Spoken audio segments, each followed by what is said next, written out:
Jumpa lagi bersama dengan saya, Mr. Sorchan di dalam channel pengembangan kepribadian atau mentoring self improvement. Pada saat ini kita akan membahas bagaimana kita bisa memiliki jalan keluar dari kegagalan. Kalau kita bayangkan kegagalan seperti jalan raya yang ruas atau jalan tol kegagalan, maka bagaimana sih kita mencari jalan keluar dari jalan tol kegagalan itu? Sebelum kita membahas lebih lanjut, saya akan mengemukakan sebuah eksperimen yang diceritakan oleh Gary Hamel dan J.K. Prahalad. Ini adalah eksperimen yang menggambarkan tentang kegagalan sebenarnya. Ada 4 ekor monyet dimasukkan ke dalam satu ruangan, di mana ruangan itu ada tiang di tengahnya, dan di atas tiang itu ditaruh setandan pisang. Dan apabila seekor monyet naik untuk meraih pisang tersebut, mereka akan disemprot dengan air dingin yang kencang sehingga mereka tidak bisa mengambil pisang tersebut. Apa yang terjadi? Monyet-monyet tersebut akhirnya putus asa dan mereka tidak naik ke tiang tersebut. Eksperimen dilanjutkan dengan memasukkan monyet baru ke ruang tersebut. Apa yang terjadi? Monyet baru yang mau naik ke atas tiang dicegah oleh monyet-monyet lain yang telah mengalami semprotan air dingin tadi. Dan eksperimen dilanjutkan dengan memasukkan 4 monyet baru dan monyet yang lama dikeluarkan. Apa yang terjadi? Ternyata 4 monyet tersebut mereka tidak naik ke tiang untuk meraih pisang tersebut, sampai akhirnya mereka tidak tahu alasannya mengapa mereka tidak bisa naik ke tiang tersebut. Ini adalah gambaran mengenai pola pikir kita juga. Kadang-kadang kita menjadi keliru, kita menjadi gagal tetapi nggak tahu alasannya. Makanya ada satu ungkapan seperti ini. Jika kita melakukan apa yang selalu kita lakukan, maka kita akan mendapatkan apa yang selalu kita dapatkan. Artinya, kalau kita selalu gagal, maka hasilnya kan ketidakberhasilan. Dan kalau kita terus tidak mengubah pola pikir kita, maka hasilnya juga tidak pernah berubah. Bagaimana cara mengubah pola pikir itu? Kita membayangkan tadi jalan tol itu adalah jalan tol kegagalan, ya, kegagalan sebagai sebuah jalan tol. Nah, di jalan tol itu banyak perilaku pengemudi atau supir kendaraan yang bermacam-macam. Tetapi ada sebuah catatan dari asuransi kecelakaan mengenai klaim asuransi kecelakaan dari beberapa supir yang menulis berbagai alasan dan intinya mereka menyalahkan orang lain. Ada yang menyalahkan tiang listrik, ada yang menyalahkan pagar daripada rumah tetangganya, ada yang menyalahkan dia sakit tubuhnya ketika menyetir, ada yang menyalahkan mobil yang lain. Intinya menyalahkan orang lain. Nah, perilaku orang yang gagal di jalan tol kegagalan biasanya mereka marah.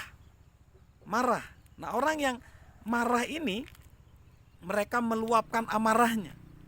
Lalu ada lagi yang sikapnya menutup-nutupi.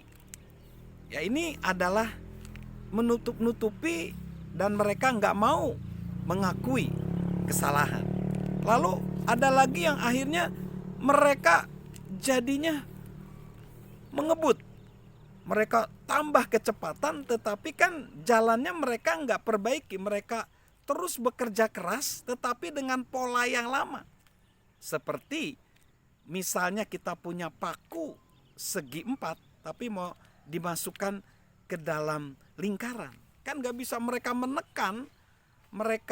menekan diri, bekerja keras, tetapi kalau salah arah ya menjadi percuma. Lalu ada lagi yang ngotot, mereka jadi ngotot, mereka pokoknya menjadi sembarangan. Lalu ada juga yang menyerah. Jadi itulah perilaku orang-orang yang ada di jalan tol kegagalan. Nah, bagaimana caranya untuk kita menemukan pintu keluar dari jalan tol kegagalan itu? Yang pertama, kita harus mencari pintu keluar. Dan pintu keluarnya adalah kita bangun. Dan kita mengungkapkan, mengakui dengan dua kata. Saya keliru.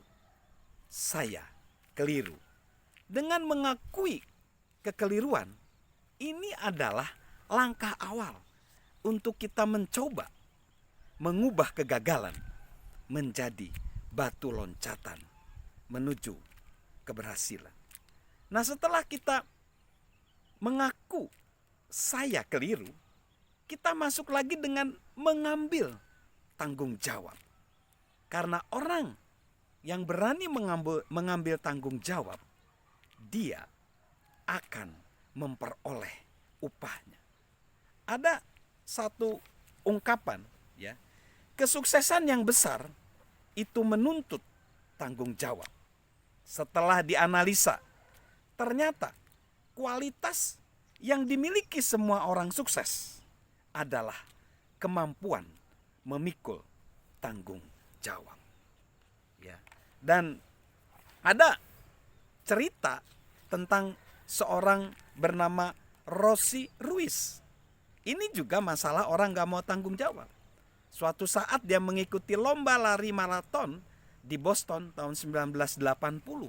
Dan dia memenangkannya. Tetapi panitia dan orang-orang yang pakar curiga.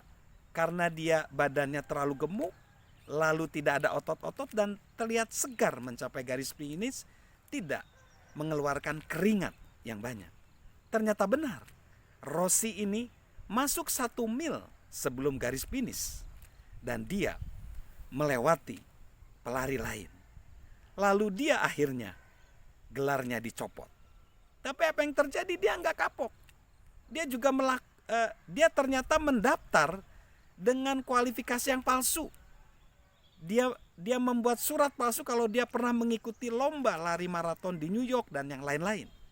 Dan benar, 2 tahun kemudian dia kedapatan dia sedang mencuri uang dari perusahaannya.